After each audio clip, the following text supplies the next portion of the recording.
നമസ്കാരം. എല്ലാ പ്രിയപ്പെട്ടവർക്കും മുരളി നല്ലനാട് നോവൽസിലേക്ക് ഹൃദ്യമായ സ്വാഗതം. മുരളി നല്ലനാട് എഴുതിയ നോവൽ ഹൃദ്യം തുടരുന്നു. അടുക്കളപ്പണികൾ തീർക്കുമ്പോൾ എന്തോ കരട് ഉണ്ണിയേട്ടൻ്റെ മനസ്സിൽ വീണിട്ടുണ്ടെന്ന് ദേവയാനിക്ക് തോന്നി. അല്ലെങ്കിൽ ഇങ്ങനെയൊന്നും പ്രതികരിക്കില്ല. ഉണ്ണിയേട്ടനെ കണ്ട ആ സുഹൃത്ത് ആരാണ്? ഒരു സാഹചര്യത്തിലും ഉണ്ണിയേട്ടൻ മദ്യപിക്കില്ലെന്ന് ഉറപ്പാണ്. ശരീരവേദന മറക്കാനാണെങ്കിൽ കേസിൽ നിന്ന് രക്ഷപ്പെട്ട് ഇവിടെ വന്ന ദിവസം അതാവാമായിരുന്നു. മദ്യം ഒന്നിനും പരിഹാരമല്ലെന്ന് പറയാറുള്ള ആളാണ്. ശുണ്ഠിയെടുത്താൽ എന്തെങ്കിലും പറയുമെന്നല്ലാതെ ഇന്ന് വരെ കുത്തുവാക്കുകൾ വന്നിട്ടില്ല. വന്നിരിക്കുന്ന സുഹൃത്ത് ആരായാലും ഈ കുടുംബത്തിൻ്റെ ശത്രുവാണ്. ഉണ്ണിയേട്ടനെ കൊണ്ട് കഴിപ്പിക്കാൻ സാധാരണക്കാർക്ക് കഴിയുന്ന കാര്യമല്ല. എല്ലാം നാളെ ചോദിച്ചറിയണം. ദേവയാനി ലൈറ്റ് അണച്ചിട്ട് ബെഡ്റൂമിലെത്തുമ്പോൾ കിടക്കയിൽ മുകുന്ദനുണ്ണിയെ കാണാതെ അമ്പരന്നു. അവൾ വേഗം ഹാളിലേക്ക് വന്നു. സെറ്റിയിൽ ഷീറ്റ് വിരിച്ച് തലയണ വെച്ച് മുകുന്ദനുണ്ണി കണ്ണടച്ച് കിടക്കുന്നു. ദേവയാനി ഞെട്ടിപ്പോയി. ഉണ്ണിയേട്ടാ. അവൾ അടുത്തേക്ക് ചെന്നു. അയാൾ കണ്ണു തുറന്നു. ഉണ്ണിയേട്ടൻ എന്തിനാ ഇവിടെ വന്ന് കിടക്കുന്നത്? ദേഹം ചൊറിഞ്ഞുകൊണ്ട് അയാൾ എഴുന്നേറ്റിരുന്നു. ഇനി എൻ്റെ കിടപ്പ് ഇവിടെയാ. ദേവയാനി അന്താളിച്ചു നിന്നു. 3 പെൺമക്കളാ എനിക്ക്. ഒരു കരുതൽ വേണം.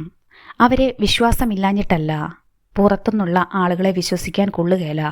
ആശ ടീച്ചർ കൂടപ്പിറപ്പിനെ പോലെ കരുതിയ ഒരുത്തൻ ചെയ്ത കടുംകൈ നമ്മുടെ മുമ്പിലില്ലേ? പെൺമക്കളുള്ള അച്ഛന്മാരുടെ നെഞ്ച് ഈ കാലത്ത് തീച്ചൂളയാ. എന്തൊക്കെയാ ഉണ്ണിയേട്ടൻ പറയുന്നത്? ദേവയാനിക്ക് കരച്ചിൽ വന്നു. നിന്നെയും കെട്ടിപ്പിടിച്ച് മുറിയടച്ച് കുറ്റിയിട്ട് കിടന്നാൽ ഈ വീട്ടിൽ സംഭവിക്കുന്നത് എന്നതാണെന്ന് അറിയാൻ പറ്റുമോടി? എനിക്കത് ഓർക്കാൻ കൂടി ത്രാണിയില്ല. ഒരൊച്ച കേട്ടാൽ ഉണരണം. ഉണരും. ഏതുറക്കത്തിലും മുകുന്ദനുണ്ണി ഉണരും. ഉണ്ണിയേട്ടൻ മുറിയിൽ വന്ന് കിടക്ക്, അവൾ യാചിച്ചു. നല്ല പ്രായമൊക്കെ കഴിഞ്ഞില്ലേടി. ഇനിയും ശൃംഗരിക്കാനും തൊട്ടും തലോടിയും കിടക്കാനൊന്നും പറ്റുകയില്ല. പിള്ളേർ വളർന്നു. അച്ഛനും അമ്മയ്ക്കും നാണോ ഇല്ല, അടക്കോ ഒതുക്കോ ഇല്ലാന്ന് അവരെ കൊണ്ട് പറയിപ്പിക്കാൻ പാടില്ല. ഉണ്ണിയേട്ടാ. ദേവയാനി വിതുമ്പിക്കരഞ്ഞു. എനിക്കിപ്പോൾ അതിലൊന്നും താല്പര്യമോ ഇല്ല. പോലീസുകാർ ആ വഴിക്കാണ് പെരുമാറിയത്. മാനഭംഗ കേസിലെ പ്രതിയെ അവർ എങ്ങനെ കൈകാര്യം ചെയ്തു എന്ന് നിനക്ക് ഊഹിച്ചുകൂടെ? കൈവെക്കേണ്ടിടത്ത് തന്നെ അവർ കൈവച്ചു. ഇനി നിന്നെ തൃപ്തിപ്പെടുത്താനൊന്നും എന്നെക്കൊണ്ട് കഴിയേല. ഇടിവെട്ടേറ്റതുപോലെ ദേവയാനി നിന്നു. നീ ചെന്ന് മക്കളോടൊപ്പം കിടക്ക്. അവർ ചോദിക്കുകയാണെങ്കിൽ പറ, അച്ഛൻ നിങ്ങൾക്ക് കൂട്ടുകിടക്കാൻ വിട്ടതാണെന്ന്. ചുഴിഞ്ഞ് ചിന്തിക്കാനുള്ള ബുദ്ധിയൊന്നും അവർക്കുണ്ടായിട്ടില്ല. ഒരു പ്രായം കഴിഞ്ഞ അമ്മമാരുടെ കിടപ്പ് പെൺമക്കളോടൊപ്പമാ. ദേവയാനി വിതുമ്പിക്കരഞ്ഞു.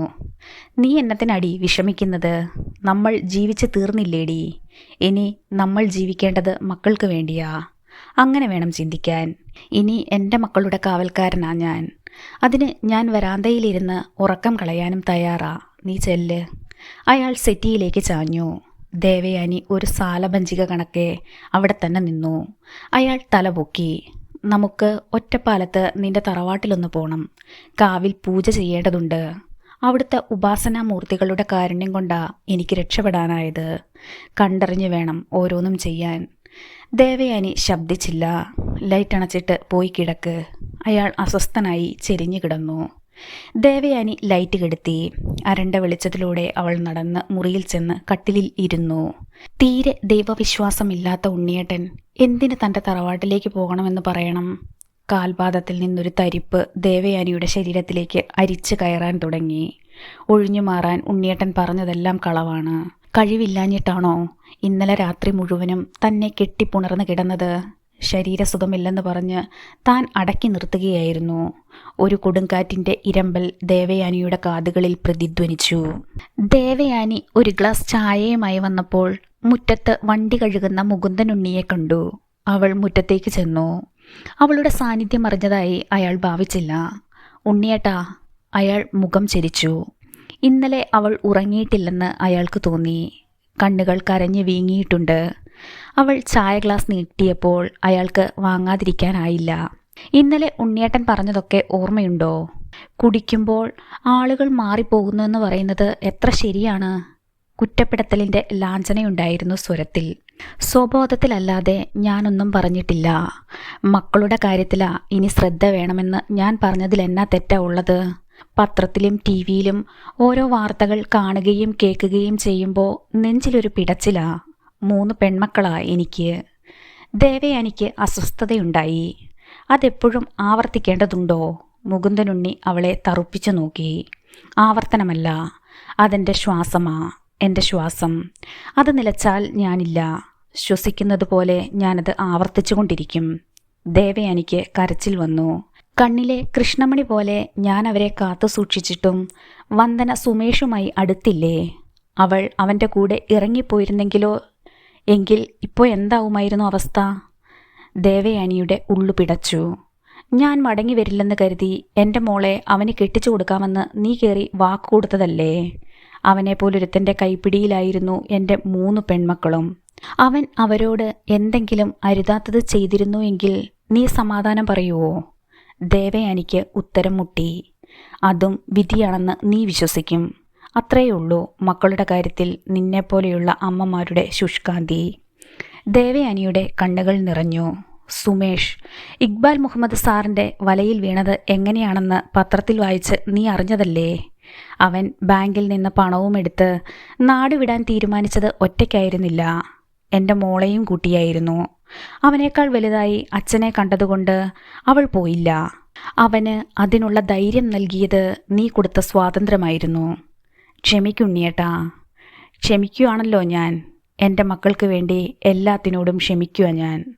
ചായ കുടിച്ചിട്ട് അയാൾ ഗ്ലാസ് തിരിച്ചു കൊടുത്തു.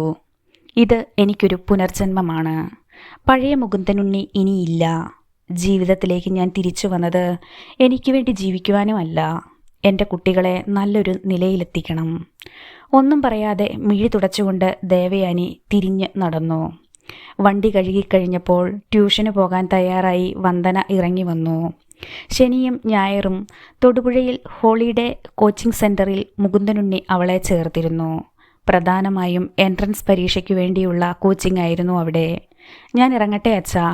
മോള് നിൽക്ക്, അച്ഛൻ കൊണ്ടുവിടാം. ഞാൻ ബസ്സിൽ പോയിക്കോളാം. അച്ഛൻ വെറുതെ തൊടുപുഴയ്ക്ക് വരണ്ട. വെറുതെയാണോ അച്ഛൻ വരുന്നത്? എൻ്റെ മോളെ കൊണ്ടുവിടാനല്ലേ. ഞാനിപ്പോൾ വരാം. അച്ഛനോട് തർക്കിച്ചിട്ട് കാര്യമില്ലെന്ന് അവൾക്ക് മനസ്സിലായി. അയാൾ വേഗം മുറിയിൽ ചെന്ന് ഡ്രസ് ചെയ്തു വന്നു.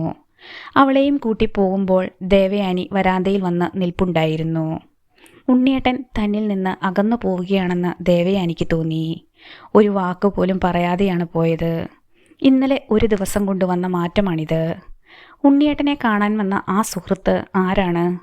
ഉണ്ണിമോളുടെ വിളി കേട്ടപ്പോൾ ദേവയാനി അകത്തേക്ക് യാന്ത്രികമായി നടന്നു. വന്ദനയെ കോച്ചിങ് സെൻറ്ററിൽ വിട്ട ശേഷം മുകുന്ദനുണ്ണി ഒരു ബേക്കറിയിൽ കയറി കുറേ സാധനങ്ങൾ വാങ്ങി. സുകുമാരി അമ്മയെ ചെന്ന് കാണാനുള്ള തീരുമാനത്തിലായിരുന്നു. ചേട്ടോ? അയാൾ തിരിഞ്ഞപ്പോൾ അടുത്തേക്ക് വരുന്ന ടോണിയെ കണ്ടു. ചിരിച്ചുകൊണ്ട് അവൻ അടുത്തേക്ക് വന്നു. മുകുന്ദനുണ്ണിക്ക് വീർപ്പുമുട്ടലുണ്ടായി. എന്നതാ ഇങ്ങനെ നോക്കുന്നത്? ഞാൻ തന്നെ, ടോണി കോട്ടൂരാൻ. മുകുന്ദനുണ്ണി ചിരിച്ചു. ജോണി സാറ് പറവൂരാണല്ലേ? അതെ. ചേട്ടൻ എന്താ ഇവിടെ? മോളെ ട്യൂഷന് വിടാൻ വന്നതാ. ടോണി എന്നാ ചെയ്യുന്നു? ഇച്ചായൻ എന്നെ ബാംഗ്ലൂർക്ക് തട്ടി. മെഡിസിന് ഒരു സീറ്റ് തരപ്പെടുത്തി തന്നിട്ടുണ്ട്. എന്നാ ശരി ചേട്ടാ. അവൻ അകത്തേക്ക് നടന്നു. പണം കൊടുത്തിട്ട് മുകുന്ദനുണ്ണി വണ്ടിയിൽ കയറി. എന്തൊക്കെ മാറ്റങ്ങളാണ് ജീവിതത്തിൽ സംഭവിക്കുന്നത് എന്ന് മുകുന്ദനുണ്ണി ഓർത്തു. കുടും ശത്രു മിത്രമാവുന്നു, മിത്രം ശത്രുവും വഞ്ചകനുമാവുന്നു. ജീവിതം വേദനിപ്പിക്കുന്ന വലിയൊരു തമാശയാണ്. ബൊലേറോ പ്രകാശിൻ്റെ വീടിൻ്റെ മുന്നിൽ ചെന്ന് നിന്നു. കവറുകളും എടുത്ത് വണ്ടിയിൽ നിന്ന് ഇറങ്ങിയപ്പോൾ സിറ്റൗട്ടിൽ സുകുമാരിയമ്മ പ്രത്യക്ഷപ്പെട്ടു. ചിരിയോടെ അയാൾ കയറി ചെന്നു. നീ എന്നതാ മുകുന്ദ ഇന്നലെ കാണിച്ചത്? ഇങ്ങോട്ട് വരുമെന്ന് പറഞ്ഞിട്ട് ഇറങ്ങിയിട്ട് ഇവിടെ വന്നതുമില്ല, സമയത്തിന് വീട്ടിലെത്തിയതുമില്ല. ദേവുവിനെയും കുട്ടികളെയും നീ തീ തീറ്റിച്ചു, സുകുമാരിയമ്മ കുറ്റപ്പെടുത്തി. കവറുകൾ വെച്ചിട്ട് മുകുന്ദനുണ്ണി ചാരുപടിയിൽ ഇരുന്നു. സിന്ധുവും പ്രകാശനും ഇവിടെ ഇല്ലേ? അവരൊരു കല്യാണത്തിന് പോയി. ഞാൻ മാത്രമേ ഉള്ളൂ. നിനക്ക് ഞാൻ ചായ എടുക്കാം. ഒന്നും വേണ്ടമ്മേ, വന്ദനയെ ട്യൂഷന് വിട്ടിട്ട് വരുവാ. സുകുമാരിയമ്മ ഇരുന്നു. അയാളെ സൂക്ഷിച്ചു നോക്കി. എന്നതാ നിന്റെ മുഖത്തൊരു മ്ലാനത? കുറച്ചു നേരം അയാൾ നിശബ്ദനായി ഇരുന്നു. എന്നതാ മോനെ? ആ വിളിയിൽ അയാളുടെ മനസ്സ് അലിഞ്ഞുപോയി. എന്നതാണേലും നീ അമ്മയോട് പറയടാ. എൻ്റെ മനസ്സിൽ നിന്നത് പോവില്ലെന്ന് നിനക്കറിഞ്ഞൂടെ? മുകുന്ദനുണ്ണിയുടെ കണ്ണുകൾ നിറഞ്ഞു കണ്ടപ്പോൾ സുകുമാരിയമ്മയ്ക്ക് ആദി കയറി. ഇന്നലെ എന്തോ സംഭവിച്ചിട്ടുണ്ട്.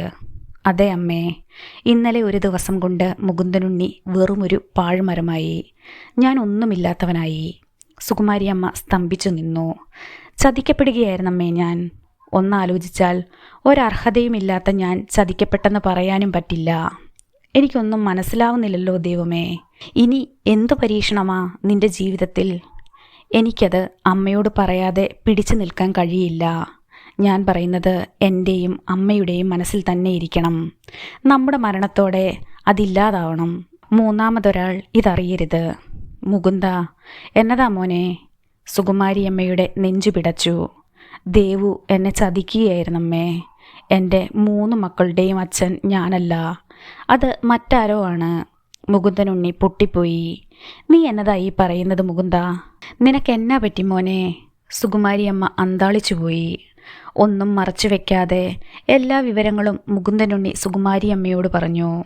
വാ പിളർന്ന് ഏറെ നേരം അവർ തരിച്ചിരുന്നു. ഒരു നടുക്കത്തിൻ്റെ ആഴക്കടലിലായിരുന്നു അവർ. വിവാഹത്തിനു മുമ്പ് എനിക്കൊരു ആക്സിഡൻറ്റ് സംഭവിച്ചത് അമ്മ മറന്നിട്ടില്ലല്ലോ.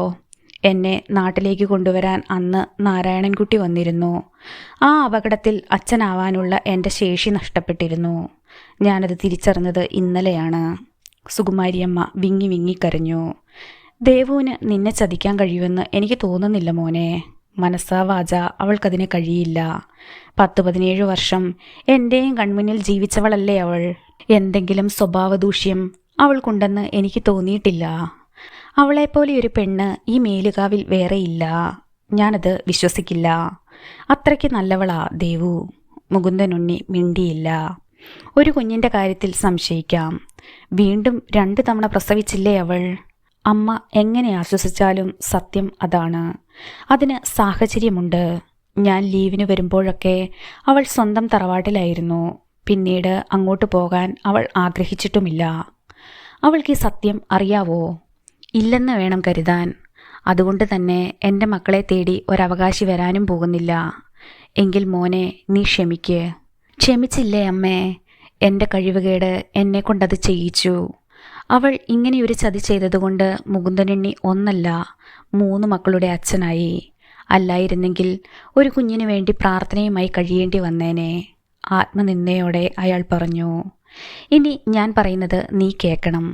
ഒന്നും അറിഞ്ഞതായി ദേവുവിനോട് ഭാവിക്കരുത്. കുത്തുവാക്ക് പറയാനും പാടില്ല. എങ്ങനെയോ പറ്റിപ്പോയ അബദ്ധമാണ്. പിന്നീട് ആ വഴിക്ക് അവൾ പോയിട്ടില്ല. നിന്റെ നല്ല ഭാര്യയായിരുന്നു അവൾ. പിന്നെ കുട്ടികളുടെ അച്ഛൻ ആരാണെന്ന് അന്വേഷിച്ച് നീ പോകാനും പാടില്ല. മുകുന്ദനുണ്ണിയുടെ മനസ്സ് മുരണ്ടു. നീ എനിക്ക് വാക്കു തരണം. ദേവുവിനെ ഞാൻ ദ്രോഹിക്കില്ല. പക്ഷേ അയാൾ ആരാണെന്ന് എനിക്കറിയണം അമ്മേ. അത് നിന്റെ സമാധാനം കെടുത്തും. അതന്വേഷിച്ച് അവളുടെ തറവാട്ടിലേക്ക് പോകുന്നത് ദോഷം വരുത്തും. ദേവുവിന് അവിടെ ആരോടെങ്കിലും ഇഷ്ടമുണ്ടായിരുന്നോ എന്ന് ചെന്നന്വേഷിക്കുന്ന നിമിഷം അവൾ വിവരമറിയില്ലേ? മുകുന്ദനുണ്ണിയുടെ തലയിലൊരു പെരുപ്പുണ്ടായി. വർഷം 17 കഴിഞ്ഞു. അങ്ങനെ ഒരാളുണ്ടെങ്കിൽ അയാളിപ്പോൾ വിവാഹിതനായി കുടുംബത്തോടൊപ്പം ജീവിക്കുന്നുണ്ടാവും. ഇറങ്ങി പുറപ്പെടുന്നത് വിഡ്ഢിത്തമാണ് മോനെ. നീ പേടിക്കേണ്ടത് ആരെയാണെന്ന് അറിയാലോ? നിന്റെ മക്കളെ. പതർച്ചയോടെ മുകുന്ദനുണ്ണി അവരെ നോക്കി. വെറുതെ ഇരിക്കുന്ന ദേഹത്ത് മാന്തി വ്രണമുണ്ടാക്കരുത്. നീ അറിഞ്ഞ കാര്യങ്ങൾ ഒരു ദുസ്വപ്നം പോലെ മറന്നു കളയുകയാ വേണ്ടത്. മുകുന്ദനുണ്ണി മുഖം കുനിച്ചിരുന്നു. അയാളെ കണ്ടെത്തിയിട്ട് എന്നാ ചെയ്യാനാ? കൊന്നുകളയാനോ? അയാളെ കണ്ടെത്തിയാൽ ഞാനത് ചെയ്തിരിക്കും. അതുകൊണ്ട് നീ എന്നതാ നേടുന്നത്? ഒരു കുടുംബമില്ലാതാക്കാം. എന്നിട്ട് ജയിലിൽ പോയി കിടക്കാം. നിന്റെ മക്കൾ കൈവിട്ടു പോകും. ആരിൽ നിന്നും ഒരു ദയയും നിനക്ക് കിട്ടില്ല മോനെ. ഞാൻ പോലും നിന്നെ വെറുത്തുപോകും. മുകുന്ദനുണ്ണി എഴുന്നേറ്റ് സിറ്റൗട്ടിൻ്റെ ഭാഗത്തേക്ക് പോയി. സുകുമാരിയമ്മ അയാളുടെ അടുത്തേക്ക് ചെന്നു. എൻ്റെ നാരായണൻകുട്ടിയുടെ സ്ഥാനത്താ നിന്നെ ഞാൻ കാണുന്നത്. അയാളെ അവർ ചേർത്ത് പിടിച്ചു. അയാൾ ആരാണെന്നെങ്കിലും ഞാൻ അറിഞ്ഞിരിക്കണ്ടേ അമ്മേ? ഒരു കരുതലിനെങ്കിലും. ആരും വരില്ല. വർഷം 17 കഴിഞ്ഞു. ദേവുവിനെ തേടി ആര് വരാനെന്നാ പറഞ്ഞു വരുന്നത്? അയാൾ ആരാണെന്നറിഞ്ഞാ നിന്റെ ബാക്കി സമാധാനം കൂടി നഷ്ടമാവും. അമ്മയ്ക്ക് വാക്കുതാടാ. സുകുമാരിയമ്മ കൈനീട്ടി. അവരുടെ കയ്യിൽ പിടിക്കാതിരിക്കാൻ മുകുന്ദനുണ്ണിക്ക് കഴിഞ്ഞില്ല. ഒരു കൊലപാതകത്തിന് ഞാനില്ലമ്മേ. അങ്ങനെയൊരു വാക്കേ അമ്മയ്ക്ക് തരാൻ എനിക്കിപ്പോൾ കഴിയൂ. അയാൾ എൻ്റെ സ്വസ്ഥത കെടുത്താൻ വന്നാൽ അമ്മയ്ക്ക് തന്ന വാക്ക് എനിക്ക് മറക്കേണ്ടി വരും. പിന്നെ മുകുന്ദനുണ്ണി ഇല്ല. സുകുമാരി അമ്മയുടെ കൈവിട്ട് അയാൾ ഇറങ്ങിപ്പോയി. ഉച്ചയോടെ അയാൾ വീട്ടിലെത്തി. ദേവയാനിയോട് ഒരകൽച്ചയും കാണിച്ചില്ല. ഭക്ഷണം കഴിച്ച് ഹാളിലെ സിറ്റിയിൽ വന്ന് കിടന്നു. അല്പസമയം കഴിഞ്ഞ് അവൾ അങ്ങോട്ട് വന്നു. മുറിയിൽ കിടക്കില്ലെന്ന് ഉണ്ണിയേട്ടൻ ഉറപ്പിച്ചോ? എവിടെയായാൽ എന്നാ ദേവു, പണിയെടുത്ത നടുവൊന്ന് നിവർത്തണം. ഇതിനു മാത്രം എന്ത് തെറ്റാ ഞാൻ ചെയ്തത്? എന്തെങ്കിലും ഉണ്ടെങ്കിൽ ഉണ്ണിയേട്ടൻ പറ. അവളുടെ കണ്ണുകൾ നിറഞ്ഞു. എത്ര നിഷ്കളങ്കമായ വാക്കുകളെന്ന് അയാൾ ഓർത്തു. ദേവു ഒരു തെറ്റും ചെയ്തിട്ടില്ല. ഒരു തെറ്റ് ചെയ്ത് ദേവുവിന് എൻ്റെ മുന്നിൽ നിൽക്കാനും കഴിയില്ല. പുരുഷൻ ബലഹീനനാണെന്ന് അറിഞ്ഞാൽ കിടപ്പറയിൽ അയാൾ ഒരു അധികപ്പറ്റായി സ്വയം തോന്നും. അത് മറച്ചു വെക്കാൻ ചിലർ പല കോപ്രായങ്ങളും കാണിക്കും. ഞാനത് ദേവുവിനോട് തുറന്നു പറഞ്ഞു കഴിഞ്ഞു. ഒരകൽച്ച തോന്നാതിരിക്കാൻ വേണ്ടി പറഞ്ഞതാ. ഞാനത് വിശ്വസിക്കില്ല. ദേവു അത് വിശ്വസിക്കാതിരുന്നതുകൊണ്ടാ നിന്റെ മുന്നിൽ ബലഹീനനാവാതിരിക്കാൻ ഞാൻ അങ്ങനെയൊരു തീരുമാനമെടുത്തത്. ആയുധമെടുത്ത് പൊരുതാൻ കഴിയാത്തവൻ എന്തിന് പടക്കളത്തിലിറങ്ങണം? ഏതെങ്കിലും മാളത്തിൽ പോയി ഓടി ഒളിക്കണം. അങ്ങനെയെങ്കിൽ ഉണ്ണിയേട്ടൻ ഇവിടെ കിടക്കണ്ട, മുറി വന്ന് കിടന്നോളൂ. ഞാൻ കുട്ടികളുടെ അടുത്ത് പോയി കിടന്നോളാം. ആ മുറിയിലേക്ക് ഞാൻ വരാതിരുന്നാൽ പോരെ? പെട്ടെന്ന് അവൾ അകത്തേക്ക് കയറിപ്പോയി. അന്ന് രാത്രി ദേവയാനി കുട്ടികളുടെ മുറിയിലേക്ക് മാറി. അമ്മ ഇവിടെ കിടക്കാൻ പോവുകയാണോ? ഉണ്ണിമോൾ ചോദിച്ചു. നിന്റെ അച്ഛൻ്റെ തീരുമാനമാ കുട്ടികളെ മാത്രം ഒരു മുറിയിൽ തനിച്ച് കിടത്തിക്കൂടാ എന്ന്. അവൾ ബെഡിൽ തലയിണ വെച്ചു. അത് വേണ്ടമ്മേ, അച്ഛനെ തനിച്ച് കിടത്താൻ പാടില്ല. പോലീസുകാർ ഒരുപാട് ഉപദ്രവിച്ചതല്ലേ. രാത്രി വല്ലായിക വല്ലതും വന്നാലോ? അമ്മ ചെല്ല്, വന്ദന നിർബന്ധിച്ചു. ഞാനതൊക്കെ പറഞ്ഞതാ, കേട്ടിട്ട് വേണ്ടേ? നിങ്ങൾക്കറിയാലോ അച്ഛനെ, പറഞ്ഞതേ ജയിക്കൂ. ദേവയാനി വന്ദനയുടെ അരികിൽ കിടന്നു. അവൾ ചരിഞ്ഞു വന്ന് ദേവയാനിയെ ചുറ്റിപ്പിടിച്ചു. മുറിയിലെ ലൈറ്റ് അണഞ്ഞു. ഉണ്ണിയേട്ടൻ ജീവിതത്തിൽ നിന്ന് തന്നെ തിരസ്കരിച്ചതായി ദേവയാനിക്ക് തോന്നി. ചന്ദ്രദാസ് സാറിനെ ചേർത്ത് ആരെങ്കിലും എന്തെങ്കിലും ഉണ്ണിയേട്ടൻ്റെ കാതിൽ എത്തിച്ചതാവുമോ? അതറിയാവുന്ന ആരാണുള്ളത്? പെട്ടെന്ന് ഇക്ബാൽ മുഹമ്മദിൻ്റെ മുഖം അവളുടെ മനസ്സിലേക്ക് വന്നു. ചന്ദ്രദാസ് വന്ന് അറിയിച്ച കാര്യം അവൾ ഓർത്തു. അയാൾ എന്തെങ്കിലും സൂചന കൊടുത്തിട്ടുണ്ടാവുമോ? ഒരു നാട്ടുകാർ എന്നതല്ലാതെ മറ്റൊന്നും അയാൾക്ക് ഉണ്ണിയേട്ടനോട് പറയാൻ കഴിയില്ല. അറിഞ്ഞ കാര്യങ്ങൾ എന്തിന് ഉണ്ണിയേട്ടാ? മനസ്സിലടക്കി വെക്കണം. തന്നോട് ചോദിക്കുകയല്ലേ ചെയ്യേണ്ടത്? വൈകുന്നേരം ഉണ്ണിയേട്ടനും ചന്ദ്രദാസ് സാറും റോഡിൽ നിന്ന് സംസാരിക്കുന്നത് കണ്ടതാണ്. വീട്ടിലേക്ക് ക്ഷണിച്ചപ്പോൾ തിരക്കുണ്ടെന്ന് പറഞ്ഞ് ചന്ദ്രദാസ് സാറ് പോവുകയായിരുന്നു. ദേവയാനിക്ക് ഒന്നിനും ഉത്തരം കിട്ടിയില്ല. ദിവസങ്ങൾ കടന്നു പോകുന്തോറും മുകുന്ദനുണ്ണിയുടെ മനസ്സിലെ ഭാരം ഏറിക്കൊണ്ടിരുന്നു. കുട്ടികളുടെ മുഖങ്ങൾ കാണുമ്പോൾ ഒരു ഉൾഭീതിയാണ് ഉണ്ടാവുക. ദേവയാനിയുടെ തറവാട് വരെ പോയേ പറ്റൂ. ഒപ്പം അവൾ കൂടെ ഉണ്ടാവാനും പാടില്ല. കാത്തിരുന്ന് ആ ദിവസം വന്നത് മനസ്സിലാക്കി അത്താഴവേളയിൽ മുകുന്ദനുണ്ണി എല്ലാവരോടുമായി പറഞ്ഞു, നാളെ നമുക്ക് ദേവുവിൻ്റെ തറവാട്ടിലേക്കൊന്ന് പോയാലോ? വിളമ്പിക്കൊണ്ടിരുന്ന ദേവയാനിയുടെ കൈ വിറച്ചു. മുകുന്ദനുണ്ണി അത് കണ്ടില്ലെന്ന് നടിച്ചു. എന്നതാ അച്ഛാ ഇപ്പോ ഇങ്ങനെയൊരാലോചന? വന്ദന താല്പര്യം കാണിച്ചില്ല. നമുക്കൊരാപത്ത് വന്നപ്പോൾ ചെറിയമ്മയും ചെറിയച്ഛനും തിരിഞ്ഞൊന്നും നോക്കിയില്ല. പിന്നെന്നാത്തിനാ അങ്ങോട്ട് പോകുന്നത്? അവരുടെ സുഖവിവരം അന്വേഷിക്കാനൊന്നുമല്ല അച്ഛൻ പോകാൻ ആഗ്രഹിക്കുന്നത്. കുടുംബക്ഷേത്രത്തിൽ ചെന്ന് പ്രാർത്ഥിക്കണം. ഒരു ദിവസത്തെ പൂജകൾ നടത്തണം. അച്ഛൻ എപ്പോഴാ ദൈവവിശ്വാസം വന്നത്? വൃന്ദ ചിരിച്ചു. മനുഷ്യൻ എപ്പോഴാ ദൈവത്തെ ആശ്രയിക്കുന്നതെന്ന് മോൾക്കറിയില്ലേ? എല്ലാം കൈവിടുന്ന സമയത്ത്. റിമാൻഡിൽ കിടക്കുമ്പോൾ അവിടുത്തെ കാവും വെളിച്ചപ്പാടിൻ്റെ ഉറഞ്ഞുതുള്ളലും അച്ഛൻ മയക്കത്തിൽ കണ്ടിട്ടുണ്ട്. പുറത്തേക്കിറങ്ങിയപ്പോൾ മനസ്സിൽ തോന്നിപ്പോയതാ മക്കളെ. കുട്ടികളുടെ മുഖത്ത് ഗൗരവം പ്രതിഫലിച്ചു. എങ്കിൽ പോണോ അച്ഛാ? വന്ദന പറഞ്ഞു.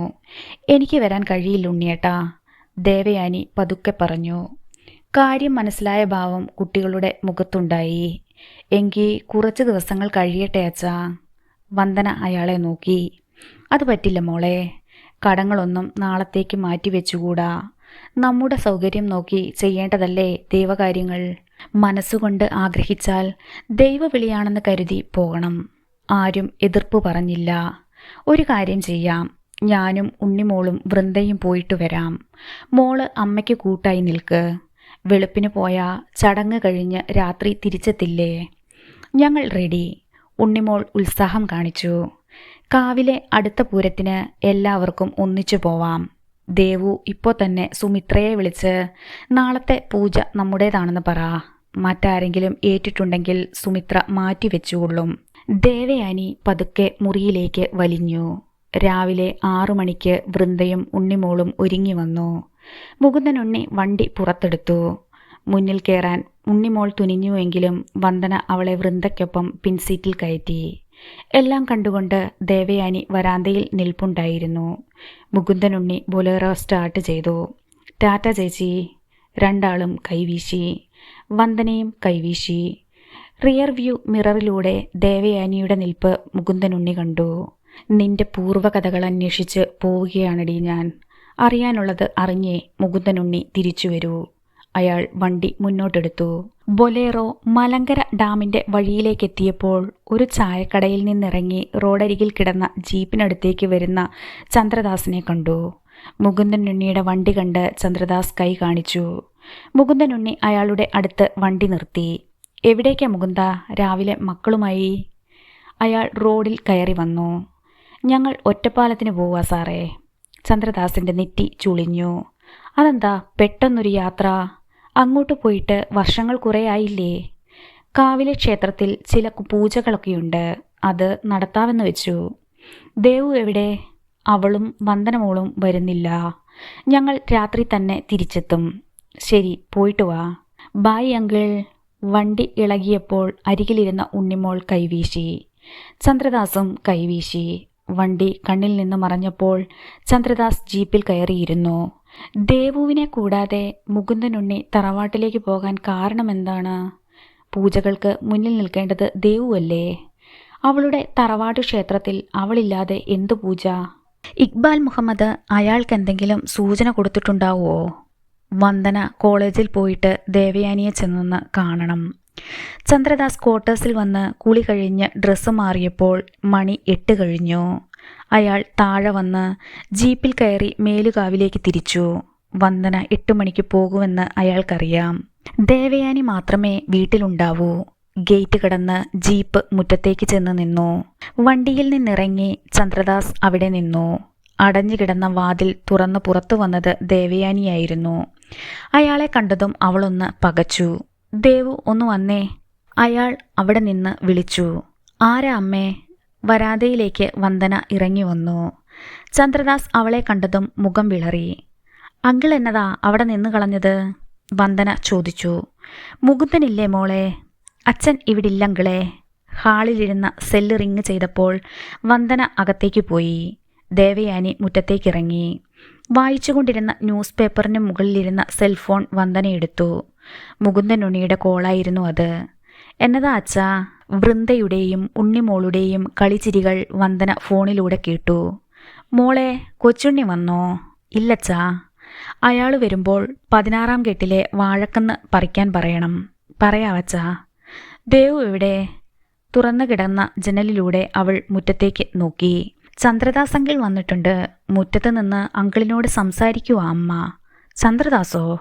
അതെ, അച്ഛനെ അന്വേഷിച്ചു വന്നതാ. ശരി മോളെ. മുകുന്ദനുണ്ണി കോൾ കട്ട് ചെയ്തു. തമ്മിൽ കണ്ട് സംസാരിച്ചിട്ട് പിരിഞ്ഞിട്ടും ചന്ദ്രദാസ് എന്തിന് തന്നെ അന്വേഷിച്ച് വീട്ടിലേക്ക് ചെല്ലണം? ഒറ്റപ്പാലത്തേക്ക് പോവുകയാണെന്ന് താൻ അയാളോട് പറഞ്ഞതാണ്. രാത്രിയിലെ തിരിച്ചെത്തൂ എന്നും അറിയിച്ചിരുന്നു. എന്നിട്ടും വീട്ടിൽ ചെന്ന് ദേവുവിനെ വിളിച്ചിറക്കി മുറ്റത്ത് നിന്ന് സംസാരിക്കാൻ മാത്രം എന്ത് വിശേഷമാണുള്ളത്? മുകുന്ദനുണ്ണിയുടെ മനസ്സ് ചുരമാന്തി. ഹൃദ്യം അടുത്ത ലക്കത്തിൽ തുടർന്ന് കേൾക്കാം. ഈ കഥയെക്കുറിച്ചുള്ള നിങ്ങളുടെ വിലയേറിയ അഭിപ്രായങ്ങളും നിർദ്ദേശങ്ങളും കമൻറ്റ് ബോക്സിൽ രേഖപ്പെടുത്തി ഞങ്ങളെ അറിയിക്കണമേ എന്ന അഭ്യർത്ഥനയോടെ മുരളി നെല്ലനാട് നോവൽസിന് വേണ്ടി സൽമ റോയിസ്.